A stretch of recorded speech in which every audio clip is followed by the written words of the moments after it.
નમસ્કાર મિત્રો, એક નવો વિડીયોમાં આપનું સ્વાગત છે.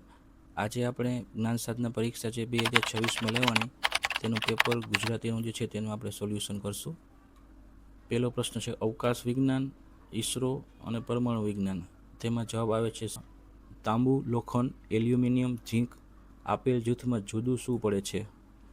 તેમાં જવાબ આવે છે પ્રશ્ન પુસ્તક, પ્રકાશક, ફિલ્મ, તો તેની સામે શું આવશે? છે નિર્માણ. રમેશ મૂળ જગ્યાએથી 8 મીટર પૂર્વ દિશામાં ચાલે, ત્યાંથી 6 મીટર ઉત્તર દિશામાં ચાલે, ત્યાંથી 8 મીટર પશ્ચિમ દિશામાં ચાલે છે. તો તે મૂળ જગ્યાથી કેટલા મીટર કઈ દિશામાં હશે? તો 24માં જવાબ આવે છે ડી, 6 મીટર ઉત્તર. જો કોઈ એક માસની 7 તારીખે શુક્રવાર હોય તો તે જ માસની 30 તારીખે કયો વાર હોય? 32માં જવાબ આવે છે એ, રવિવાર. 38મો પ્રશ્ન અંગ્રેજી મૂળાક્ષરની શરૂઆતથી 10મા ક્રમે આવેલ મૂળાક્ષરની ડાબી બાજુએ ત્રીજો ક્રમે આવેલ મૂળાક્ષર કયો?